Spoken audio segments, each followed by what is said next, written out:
Gregory's with us? Yes. Dick Gregory. Yes. Hey, man, thank you. God bless you and the family. Hey, listen, I want to put a cap on this thing with before we talk about Prince, the assassination of Dr. Martin Luther King, because I know you know Tuesday that Reverend Billy Kyle's passed away. No, I did not. No. Oh, you didn't? Yes. No. In Memphis. Yeah. No. And if you can tell the audience his role in the assassination. Well, if you could, if the people who have the type of equipment you need to Google, I'm going to tell you what happened, but you need to see this for yourself. I had never heard of Billy Kyle's, okay? I knew he was going somewhere to dinner, but I didn't know it was at his house.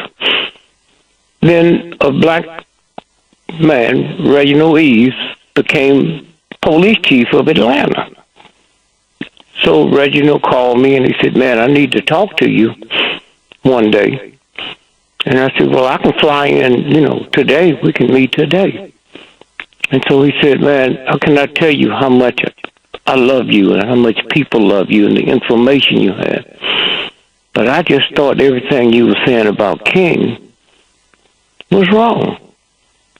And so my love and likeness for you, I took 7 detectives, gave them a budget, and told them to go into Memphis and bring me back some information, because I got a friend of mine I want to show it to. And they did. And then he called me and he said, man, you need to get in here quick. So I go in and he told me, he said, first I want to apologize to you. He said, I never believed none of that you were saying. And because of who you are and our friendship, I took 7 homicide detectives and sent them into Memphis. And here's the reports they brought back. And then that's when Reverend Kyle's name was mentioned. He said they was going by his house for dinner. And he said when he got there to interview him, somebody had sent him to South America. He said, but we did find out that after King was killed, that he ends up with the ownership of $7 million worth of housing projects. But we never got to talk to him. He said, then we found out that King was going to his house, and he said to King, one thing my wife hates, man, is for her macaroni and cheese to get cold. So then after that, he said, so what do you mean? He says, well, we're supposed to have dinner at 6 o'clock, and we'd like to change it to 5 o'clock. Well, we found out later they wanted 5 o'clock because it wasn't totally dark, and the shooters would get a better shot. And so then he told me some other things, and then he said that he's going to hold a press conference and announce this. And then I noticed the next day he didn't have a press conference. 1 minute. And then right after that, he got indicted, police chief. Okay. So now, I'm looking, and this, we knew the bullet didn't come from the top of the building. We knew the next day, for some reason, I don't know how the New York Times, as crooked as they are, said there was a tree that had been dug up that night, which means, Right. Hold that thought right there. We're using radio vision now, and thank you for being so descriptive. Folks, our guest is Dick Gregory. We're going to get to Prince in a moment, but a major story coming out with the death of Martin Luther King. A major player has passed away, so Greg's going to fill us in next for the traffic and weather on 1450 WOL, where information is power. Thanks for staying with us and our guest, social activist Dick Gregory. And you know, we're going to talk about Prince. There's a lot of inconsistencies in Prince's death, and Greg's going to get to that. But a major player in the assassination of Dr. King just passed away, and Greg's been pointing this particular figure out. His name is Reverend Billy Kyles. So, Greg, before we left for the traffic, you tell us about a tree. Was the tree at the Lorraine Motel?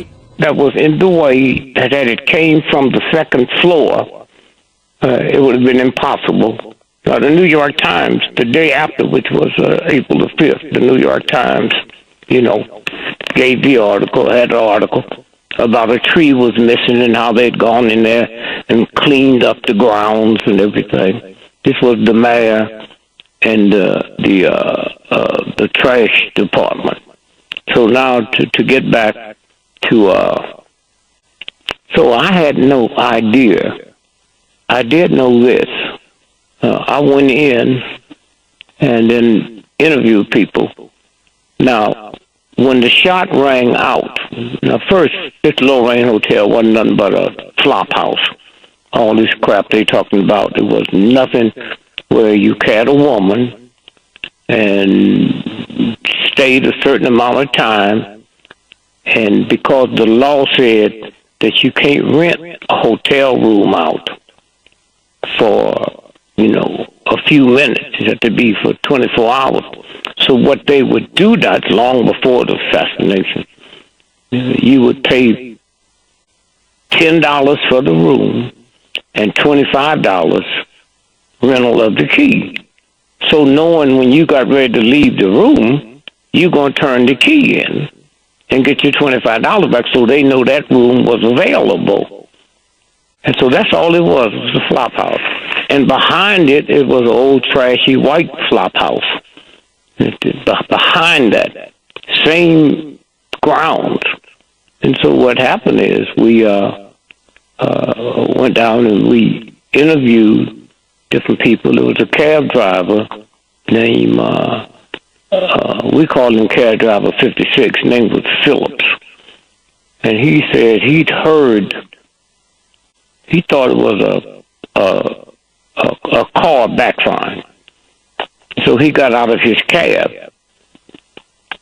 And he said when he got out of his cab, he see this white man, you know, jumping over this little concrete fence. And so he said he came past him, and then he followed him. He went to the corner, and he turned left and got in a Memphis police car, squad car, and left.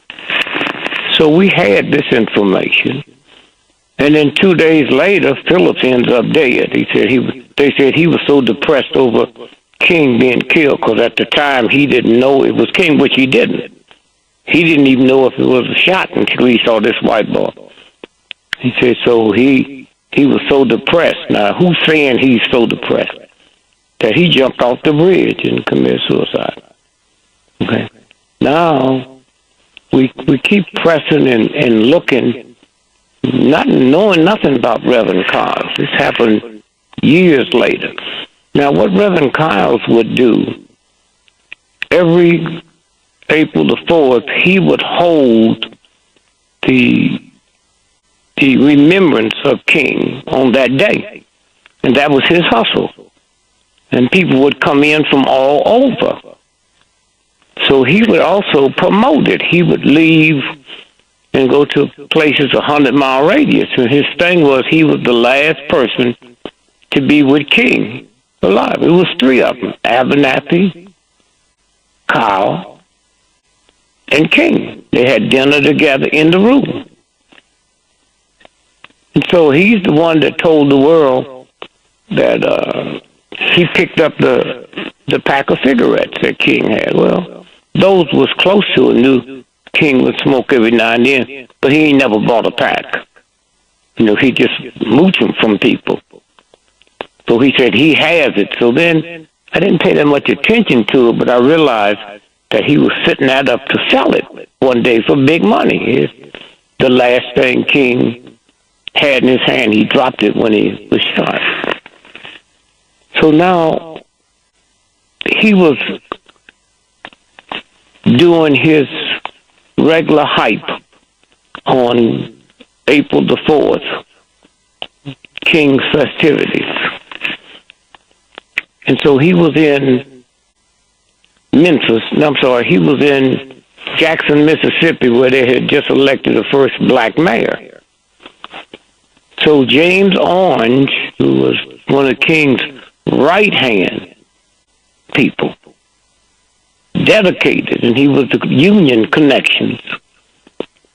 So they were there for a demonstration in Jackson, not pertaining to Reverend Kyle's holding a press conference on the balcony of City Hall.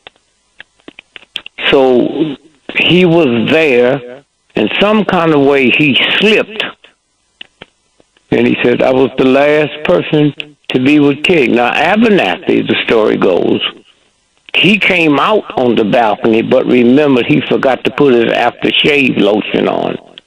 So he left to go back to get that. So then he said it was two of us on the balcony, Martin and myself. He said, I walked away so they could have a good shot. And then the shot rang out. This is insignificant of where I'm going with this, because all at once I get the young lady that was traveling with the group that came down to demonstrate. I knew her well, so she called me. And she said, Greg, you better get here quick, or you better talk to James Orange, because he's getting ready to kill Reverend Kyles. And I said, what do you mean? And she said, here, you talk to him. And he's crying. And I said, James, what's wrong, man? So he told me what Reverend Kyles said at the press conference. I said, well, do me a favor. I want you to hear me real good. I want you to go in and get the tape from the network. And everybody know who you are. So when you go in, just saying, we planning to have a big festivity for the remembrance of the King assassination. And we pulling together film from all over the world on King. And we'd like to know if we can get that film from the press conference. And they told him, yeah. And I had told him, when you get it, call me back. So he called me back. I said, now you can kill him if you want. I just wanted the film, because once that film disappeared, nobody would ever know what happened. And so they got the film, and somebody got on the plane and flew it to me. If you pull it up, Google it, you'll hear him say, King was here, and he holds his index finger up. Then he holds the other and said, I was here. Said, I walked away so they could have a clear shot. Now, had he left it at that, he could have said, well, I was talking about a photographer. But he didn't. He said, King was here, I was here, I walked away so he could have a clear shot, and then the shot rang out. Okay. Well, then, we put it up on the internet, and it just went all over the world. I mean, the people were just stunned of listening to him, and then to know he's the one that King was going by his house for dinner. Now, if we fast forward for a minute, when the King family decided to have a wrongful death trial of the white guy, who low-level mob guy, but $100,000 was sent in by the mob in New Orleans, and he's the one that made the arrangement. So the King family, which was brilliant, they suing this guy, Giles, had a little cafe there at the Flop House for $1. $1. All they wanted to do was have it on the record coming out of a court And for the rest of the history of the planet, that would be documented. And so the trial started. And it's kind of interesting because I learned something I didn't know. Judge Brown, the black guy called? Right, Judge Joe Brown. Joe Brown. Well, I didn't realize till listening to your show that he was a Black Panther. Okay? He was at UCLA at law school. And that's where he become a Black Panther. So I'm saying, oh, wait. No black man is going to be a Black Panther in America and end up being a judge. Huh? 1 minute. I'm not buying that at all. And then strange things I looked at. The trial was supposed to last about 30 minutes, and then the Universal Force stepped in. And the white guy, his defense, listen to this, man. He wasn't his defense wasn't that he didn't know nothing about it, and he didn't do it. His defense was, yep, I did get $100,000 from the mobster in New Orleans. 15 seconds. All right, hold that thought right there, Greg. Okay, good. Talking about the Reverend Billy Kyle's, a name that you should know whenever you talk about the assassination of Dr. King. We're going to get to Prince next on 1450 WOL, where information is power. Thanks for rolling with us and our guest, Dick Gregory, and we will get to Prince, I promise you, but this is an important piece of information that Greg is sharing with us about Billy Kyle's, the Reverend Billy Kyle's. He played a major role in the assassination of Dr. King, and he passed away in Memphis on Tuesday. So, Greg, I'm going to let you finish up about Billy Kyle's. And so what happened now is the trial started. So Giles, the low-level mafia guy, his defense to this day, otherwise you just see that universal. I'm not talking about the church. I'm talking about the same God that put the moon and the stars and the oceans together. Evidently, it baffled his mind. And his defense was, yes, I did get $100,000. I knew I was supposed to pick somebody to assassinate somebody. I knew that. His defense was, I didn't know it was Martin Luther King. I did all those things, but I didn't know it.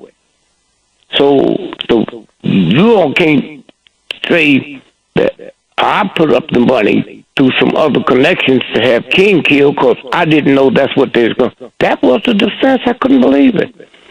Now, Giles got sick, went to the hospital, and instead of the trial lasting 30 minutes, it lasted a month. They brought in Billy Kyle to testify, and they brought the film in and showed the film in court. And the world was just, now, listen to this now. The whole time that trial ran, not one newspaper ran the story. The only reason that story went around the world, at the end of the trial, the King family won. And that thing hit, but nobody was able to follow that, because not even the local paper there. Okay? So now that's documented. Thank God the King family. That is documented.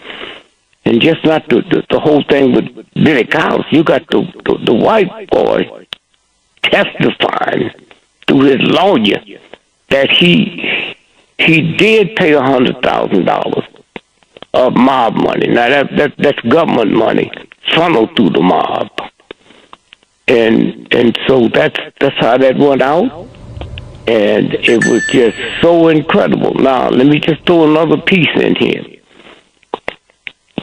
Lee Harvey Oswald, James Earl Ray, he was caught at London Airport, Heathrow Airport, in September with a long winter coat on. Now, this is the city where you got to guard the Queen.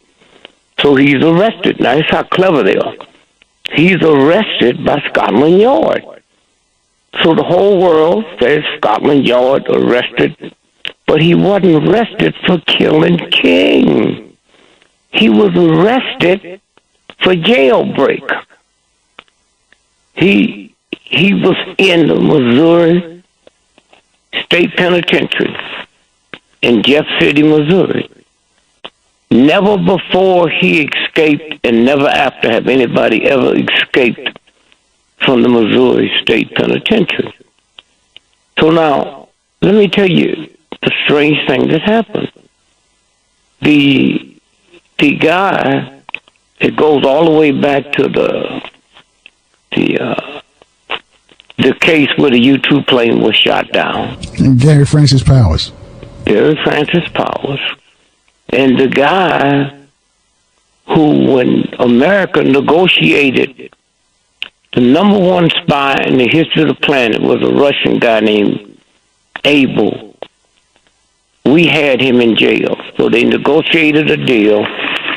If you let Francis Powers go, then we will give you. So they had a big movie made out of it where they talk about the swap on the bridge. Well, the guy that made the swap on the bridge for America was a CIA agent who eventually became the warden of the Atlanta Federal Jail. And then from there, he became the warden of the Missouri State Penitentiary. Now, here's what went down. James L. Ray was baking bread at the prison, not just for the prisoners, but for every state agency, schools, orphan homes, whatever the state was from, for Hubbard Reyes. So they would bake the bread, put it in the bread cans, and then the guards would lift it up and put it on the truck. So one day, some white boys came to him and said, James, how would you like to escape? Now, to show you how dumb he was, he said, yeah, man, when we going? And they said, we not, you are. Now, he's that dumb to think some folks in jail want him to escape, but they're not going. So they set it up. And so the guards was loading up the bread. Now, they put him in a bread can, one of them tin cans.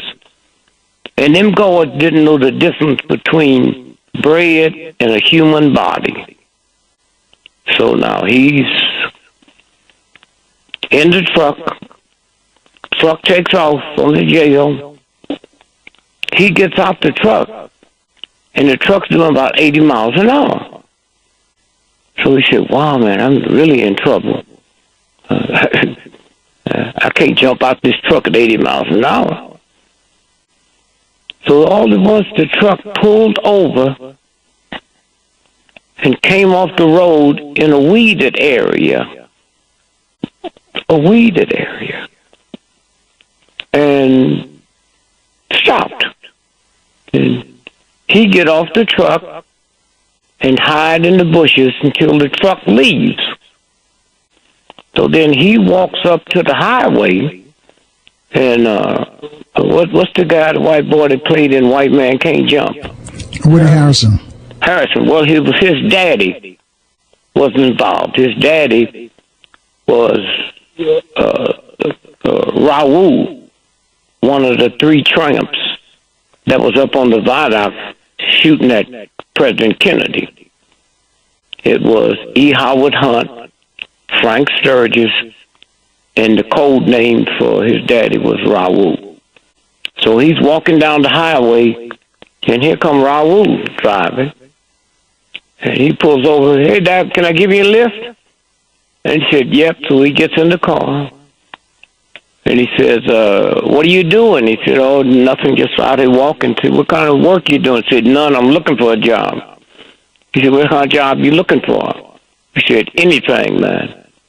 He said, well, I'm a gun runner, and we running guns from here to Canada and from Canada back here. Would you like to do that? And he said, sure. So now they set that up where he's running guns. Now, Raoul sets it up where he's going to run some guns from Memphis to Canada. Now, he don't know they setting him up to be blamed for the King assassination. And so now he picks up the guns in picks up the guns in Birmingham outside and brings them to Memphis where he's going to spend the night, and then the next day they're going to head to Canada. Well, a funny thing happened. He come downstairs and noticed his back tire had a slow leak in it. So he leaves to go to the filling station to get that fixed. Now, what the game was, King would be shot, everything would stop, they would kill Oswald downstairs. Now, when they realized he wasn't there, they threw a beer can, left a beer can there with his thumbprint on it. They left a blanket there that he had, property of the Missouri State Penitentiary. 2 minutes. And they left a portable radio that had his Missouri State Penitentiary serial number on it. That was there on the ground. And so now everybody is thinking, and call one day when y'all look at this again, look at two things. King is shot. He's laying on the balcony. There's 5 people up there pointing up. How did those Negroes know it wasn't going to be another shot? Huh?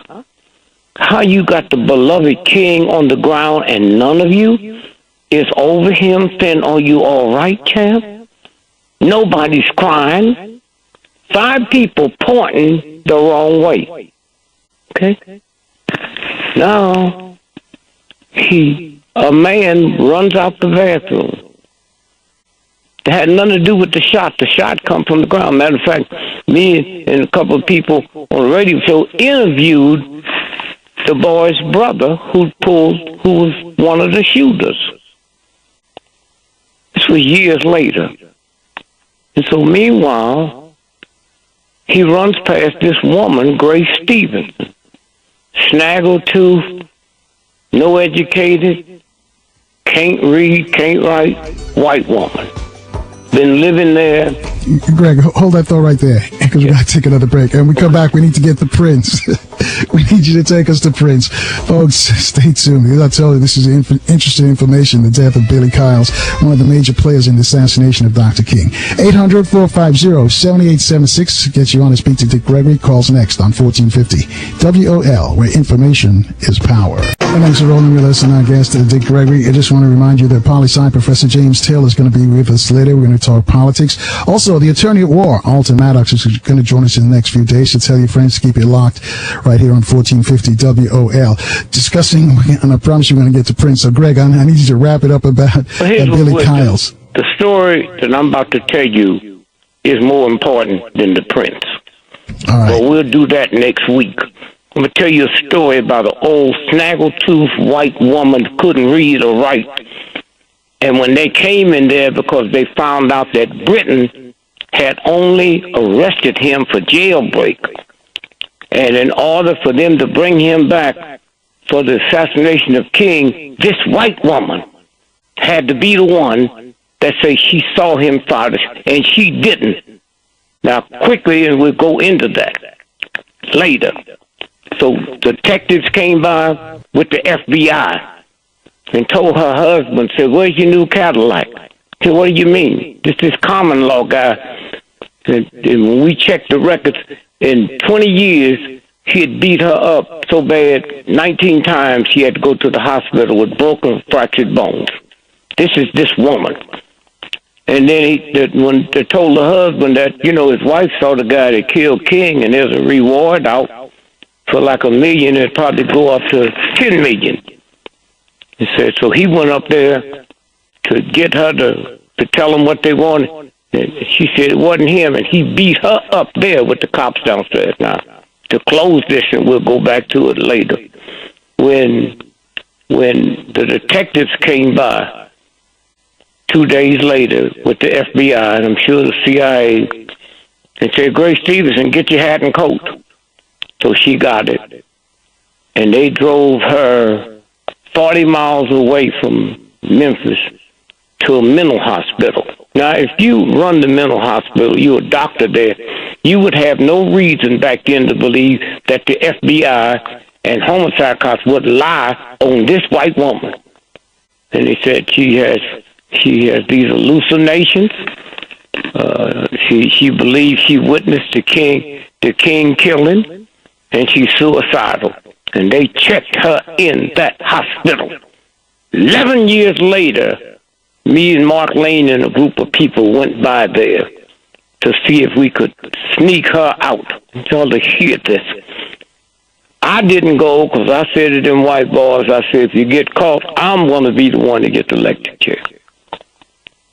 So when they came back and they said they walked down the walls, and we had everything. We had the blueprints. We had every brick in that place. When they slid down the wall and walked into her room and put that flashlight in her face, she thought it was them.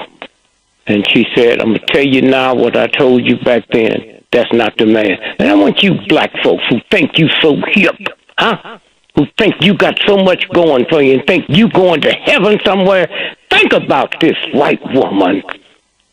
11 years in a mental hospital and still said that wasn't him. Now, finally, they got the husband after they committed her to say he witnessed it. Then they told him how much money he was going to give, and they tell you how lucky the King family is. They never gave it to him, so he got a lawyer and filed suit. There's a suit tucked away in court where he said he lied, the cops want him to lie, and about the money they were supposed to give him. That's all. That's all. And so when y'all think y'all so hip and all you can produce is a damn football player or some athlete or some entertainer, here's a woman that under no circumstances you're looking at a redneck cracker woman, but something inside of her said, that's not the man. So y'all think about that with your little cute ass, okay? Yeah, and again, folks, whenever just do some investigation on Billy Kyle's and his connection to Dr. King's assassination. Greg, thank you for that story. Wow, it was really, really graphic. But let's get to Prince now, because a lot of people, we told you they were going to talk about Prince, and you see a lot of inconsistencies of what's being reported in his death. Well, first, let's look at what they told us. The news broke that Prince is dead. Not that he was sick, he was dead. And then they started putting all kind of stuff around it. First, he canceled the show, they said, in Atlanta. Then they said, well, he did 2 shows that night when he came back. And we all saw it, talking about on TV. He did 2 one-man shows by himself, not another musician, just him. First show, then after that, did an 8 o'clock show. After the 8 o'clock, did another show. We saw, they showed the pictures of it. Now, the tabloid paper came out last night. It hits the stands tonight that Prince died from AIDS. So say, well, wait a minute. What we've been told about AIDS and HIV, that right before you die, you're so weak. So are you telling me that night, before they announced he was dead, he was in Atlanta? And they got pictures of him doing 2 shows. They talk about how good he looked and how strong he was. Now, he's on a plane flying back home. The plane makes a stop in Moline, Illinois, which is 40 miles from Chicago. So when you're in an airplane, 40 miles and 200 miles is the same. Why didn't they take that plane to Chicago, where they had top hospitals and top doctors? And how did they know about that hospital? Huh? So now they land the plane, take him to the hospital. They let him go.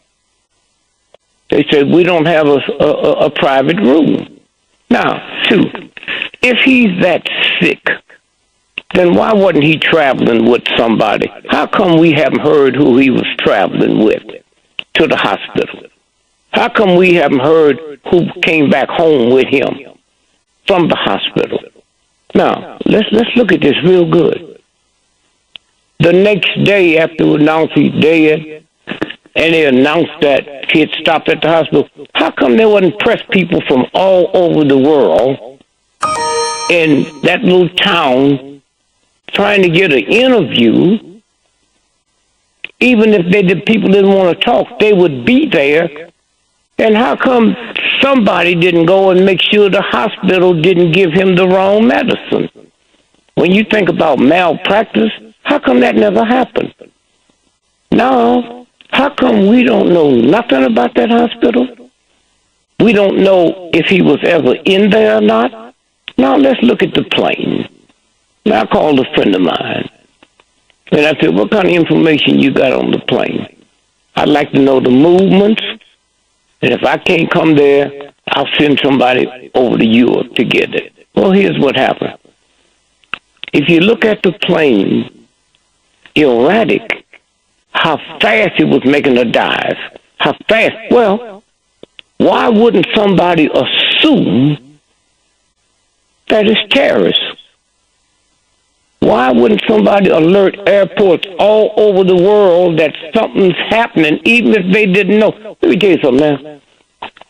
If a plane has to make an emergency stop, the newspapers have it the next day. We ain't knew nothing about that plane until somebody told us, and it wasn't the press. So now, when I look at the way that plane, it leads me to believe something happened on that plane. Now, I don't know if he was killed. I would assume he was. When you look at the way that plane was moving and shaking, and then the fact that it was never reported. Nobody ever assumed with the government or around the world that it could be a skyjacking going on, and we don't know if it's one person or if this is a thing where it's going to be 100 different people. None of that was ever reported. So now he's home. The next day they say they see him riding his bicycle outside the compound. Okay, do that sound like somebody that was so sick you had to make a stop on an airplane to take him to a hospital? And the next day he's riding his bicycle? Not in the compound, but outside. Yeah. And so we checked some other things. The mayor of the town, he is probably one of the biggest human beings on the world, pure-wise. The mayor said he never met him. You know how much money he brought to that little town? You know how much publicity he brought to that little town? None of the stuff they telling us is making sense. And then when they come out with the AIDS piece, huh? And then 2 days later he dead, and now they saying it was AIDS, it was that. They said, oh, they might have gave him a shot. Well, they might have gave him the wrong shot. Nobody's checking that. And then all at once now, they tell us he's dead. So I called a friend of mine in another country, and I said, now, when a person like Prince died, and people all over the world are going to run to buy records.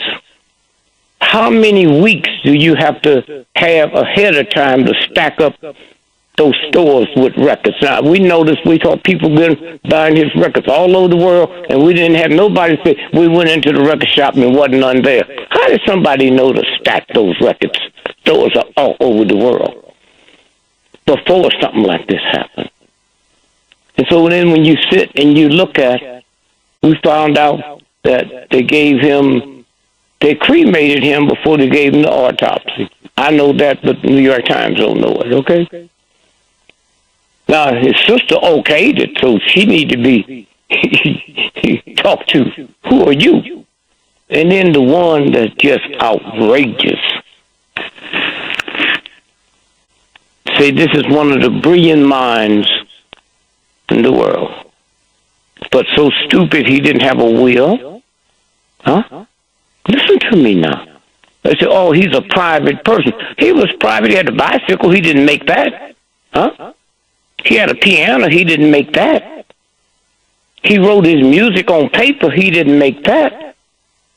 So you telling me that he did not have a will, and as brilliant as we know he was, that means everything he left there goes to probate?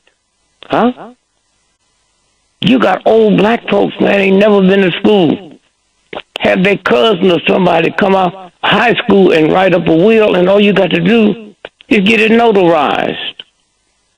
What was the woman in New York City, the billionaire woman?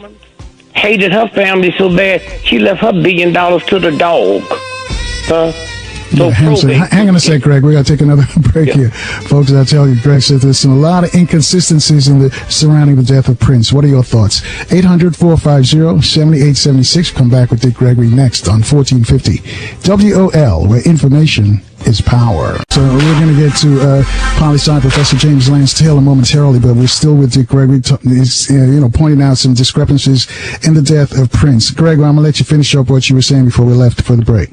Well, I'm just saying that, that here's this brilliant mind, and if he hated everybody in the family, you still leave a will, leave it to a tree, leave it to a house to be maintained. Why is there no will?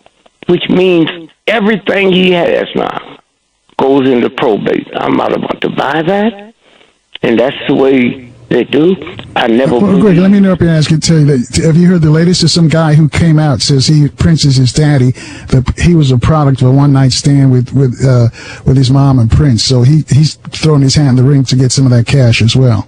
Yeah, well, trust me, if there's no will, it goes into probate. Okay. All right, you're dealing with the state. You're not dealing with some punks in the street. You think that billionaire white woman that owned all them major hotels, you think she didn't know? Honestly. If she didn't want them people to get that money, she'd give it to her dog? And so again, I'm saying you have all kind of people that be coming out saying stuff, huh? And some of the people that'll be saying it will be government agents or the people that killed him, huh? But then we go back, that's when we need Sister Frances Wells, to talk about. When you go into one of them major record companies and look that white boy in the face, and you got a sign on your cheek talking about slave, huh? Well, them type of white folk, they don't worry about making noise and hollering and screaming. We're going to get you. They just assume then. Okay? It don't make no difference if you do it this year, next year, 10 years. That's white supremacy. Okay? That's what that's about. Wow, hang on a sec. Terry in Columbus, Ohio, got a question for you. Yes. On line one. Terry, you got a question for Dick Gregory? Yes, I do. God bless you, Terry, you and the family. Yes, sir. God bless you, too. This is my third time talking to you. Every time you're on, I make sure to give you a call, and I make sure I'm also going to be in D.C. To see you at the rally. Yes, sir, at the church. Good. And okay. Also, I got a chance to see your nephew or a young man named Mark Gregory a couple nights ago here in Columbus, Ohio. He did a great job. Yeah, good comment. I didn't know he was a relative of yours. So I definitely got a chance to check him out. I'm a huge Prince fan, and like I said last time, he performed on the night I was born. You know, so I've always loved him a lot. Right. Do you see any connection in his death and Michael's, in the sense of, you know, he just got his masters back from Warner Brothers a couple years ago, and how Michael had to dispute with Sony and all that? Do you see any correlation? Well, if you go back to Clyde Davis, and you look at Clyde Davis, Michael, Prince, and Whitney Houston, Clyde Davis was involved with all of them. Sure, there are connections. Okay. But I'm talking about the obvious connections that don't make sense. And there's a strong possibility, too, that these record companies or the intelligence agencies could just pay off some of these dirty cops to, make the evidence. Well, see, now what you're doing, you stretching it. You taking it from, he did 2 shows, huh? 2 shows. We know he did 2 shows by himself. We saw the film. Then they said a couple of days later he died. Now you stretching it from there to paying off dirty cops? Huh? We're not speculating. We talking about stuff we see. We talking about there is no will. So now we're gonna throw a dirty cop in and all of that? I'm talking about stuff that you can see. I'm talking about folks that's listening to this show that ain't had a lick of education, but they got a will. Huh? Right. And then, so you bring up the fact, well, how come he didn't have one? Huh? That's all I'm saying. That's all I'm saying. And maybe the people they used to kill him, maybe they already dead. Huh? That's the game. Thank you, brother. All right, thank you, Terry. Interesting. So Greg, how do you see this going forward right now? Because that they're going to try. The Enquirer, as you said, and you might as well give the audience a little background on the National Enquirer, claiming that he had HIV/AIDS. Well, first, the Enquirer is CIA. Okay, the Globe is CIA. Call right down there where you live. Before we heard of Amflax being put on them black folks in D.C. at the post office, the first Amtrak flipped the world at the Globe headquarters in Fort Lauderdale, remember? Right. And the headquarters is still closed and quarantined. Huh? So this is what they do. And they do the whole mind trip. The whole mind trip.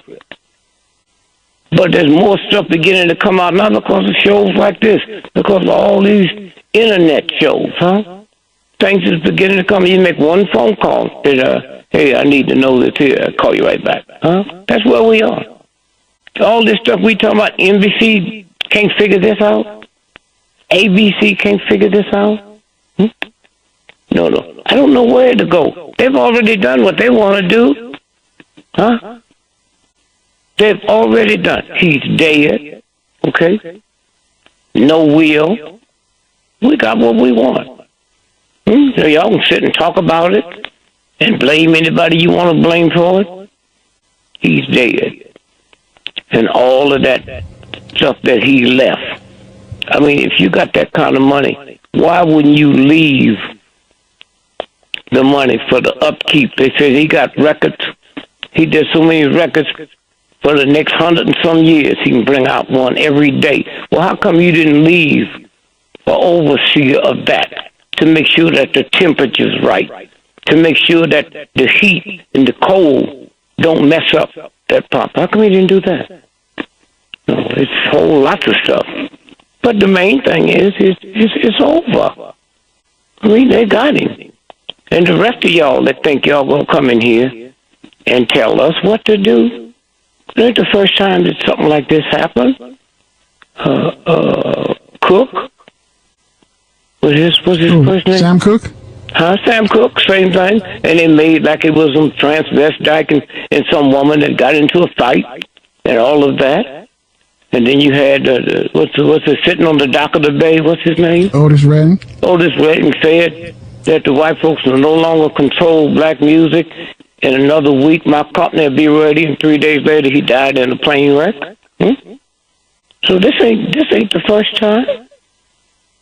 This is go on, and a lot of stuff go on we don't even know about.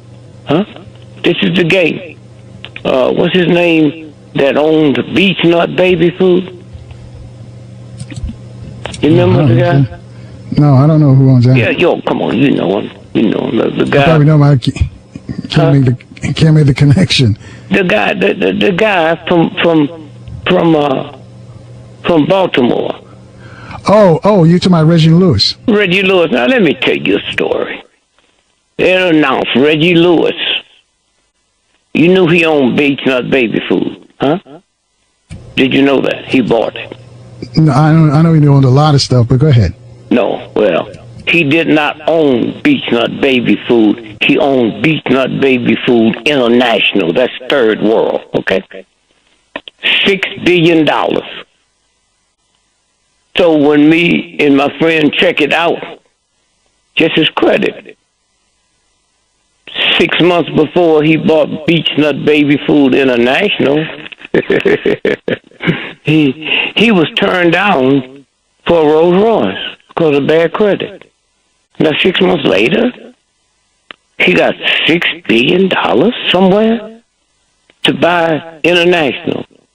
So now, do you know International's third world? Do you know most of those folks don't even know he dead? Huh? So what kind of poison they putting in the food to poison the third world? Because they think a brother owned it. Okay, this is what they dealing with. And I listen y'all talk on this radio show and talk about this here. Like real white folk don't exist? Huh? Real white folk don't exist? Yesterday somebody said, well, we need to have us another Little Wall Street. You didn't see racism? You know what happened with Little Wall Street? So brother hooked up with Chinese, Native Americans, huh? And put this company together, and he alone was doing $100,000 a week, huh? And then all it was, these crackers came to him. They said, we'd like to be part of that. He said, no, white folk can't be in this. And then the next day, the planes came by and dropped them bombs. So when you go to Tulsa, Oklahoma, to go to the newspaper, there's a big hole in the newspaper. You think rednecks did that? Huh? You think redneck, ignorant crackers have that much control over the paper they can do that? And let me tell you what happened. When the mess hit with the Oklahoma Federal Building, well, now you got black folks. When that happened, no black folks in the state legislature. So now you got black folks in the legislature, and the white folks who said, oh, this is the worst act of terrorism in the history of America. And the black state legislature, no. What about Little Wall Street? White folks didn't know nothing about it.